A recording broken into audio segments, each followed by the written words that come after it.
Arkadaşlar kanalıma hoş geldiniz. Bugün yine çok güzel bir örgü modeliyle geldim. Şöyle yakından göstereyim. Pirinç örgüsü ama değişik bir versiyonu. Çok hoş görünüyor. Örmesi çok kolay. Arka yüzümüz bu şekilde. Ön yüzümüz iki sırada bir değişen pirinç örgüsü. Ama dediğim gibi farklı bir şekilde örülüyor. Pirinç gibi görünüyor ama örme şekli farklı. Bunu çalışacağız bugün birlikte. İpim şöyle göstereyim. Orta kalınlıkta bir bebe yünü 250 metre 100 gramı. 4 numara şiş kullanıyorum ben modelleri çıkartırken. Siz elinize göre yapacağınız modele göre ipinizi şişinizi ayarlayabilirsiniz. Ben şöyle ön hazırlık olsun diye şişime ilmeklerimi attım.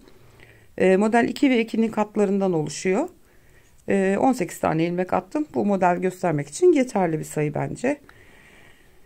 Şimdi isterseniz çalışmamıza başlayalım. Modelimizi şöyle kenara alalım. Şimdi ilmek atışıma göre ben ters sırada oluyor ipim.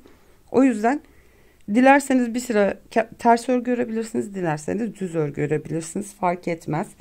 Altına lastik de uygulayabilirsiniz. Size kalmış bir şey o. Tercih sizin. Yapabilirsiniz her türlü. Ben şimdi ön yüze geçebilmek için bir sıra ters örgü olarak öreceğim.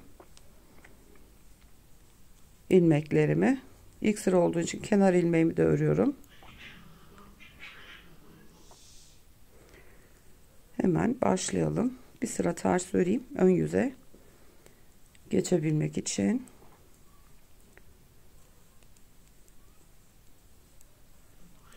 Erkek örgülerine, bebek örgülerine çok yakışabilecek bir örnek.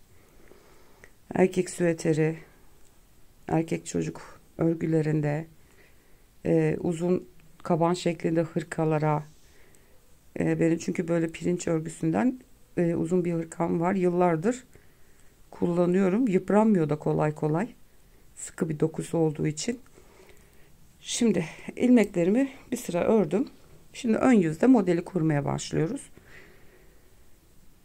Kenar ilmeğini örmeden alıyorum. Şimdi bir tane ters, bir tane düz. İlk sırada bu şekilde örüyoruz. Bir ters, bir düz. İlk sıramızı örelim. Ben çok seviyorum bu pirinç modelini. Yani normal pirinç örgüsünü de çok seviyorum. Bunu da. Örgülere çok yakışıyor. Lastik istemiyor altına. Kenar ilmeğimi örmüyorum. Şimdi arka yüzünde kenar ilmeğini ördükten sonra bakın ters ilmeğim var. İki sırada bir değiştirmeli olduğu için bu hani tekli pirinç değil. Tersi örüyoruz. Sıradaki düz ilmeği örmeden alıyoruz. Tersi örüyorum. Düzü örmeden şişe alıyorum. Tersi örüyoruz. Düzü örmüyoruz. Boştan şişe geçiriyoruz düz ilmeğimizi hemen. Bu şekilde. Tersler örülüyor. Düzleri örmüyoruz.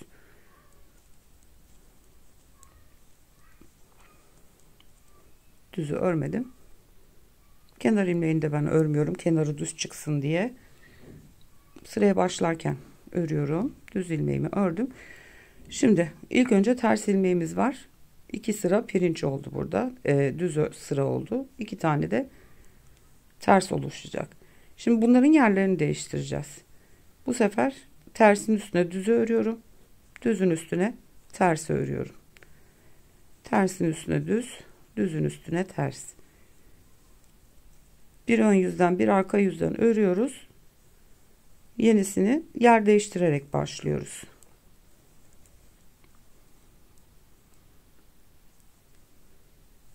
Şimdi iki sıra sonra model kendini göstermeye başlayacak. Pek bir şey anlaşılmıyor şu anda. Bir ters bir düz. Ters ilmeğimi de ördüm. Kenar ilmeğim. Arka yüzde yine aynı işlemi yapacağız. Kenar ilmeğini örüyorum. Şimdi bu sefer düz ilmek geldi. İpim öndeyken, ip önde olacak. Boştan alıyorum şişe örmeden. Tersimi örüyorum. Düz ilmeği örmeden şişimi alıyorum. Düzü örmüyoruz. Yapımı bu kadar kolay arkadaşlar. Çok da hızlı ilerliyor. Ters en son ilmeğimi ördüm. Kenar ilmeğimi de aldım. Bakın. Şöyle pirinç taneleri belli olmaya başladı. Bir kere daha yapalım birlikte. Kenar ilmeğini aldım. Bu sefer düz ilmeğim var. Yer değiştireceğiz. Düzün üstüne ters örüyorum.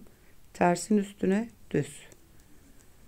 2 sırada bir sadece yerlerini değiştiriyoruz. Arka yüzde de düz ilmekleri örmeden şişe alıyoruz. Yani en kolay modellerden biri diyebilirim. Örgüye yeni başlamış arkadaşlarımız, örgü bilmeyen, yeni başlayan arkadaşlarımız çok rahatlıkla örebilir. Evet, ilmeklerin yerlerini değiştirdik. Kenar ilmeğini aldım. Şimdi bakıyoruz. Tersim var. Tersleri ne yapıyorduk? Örüyorduk.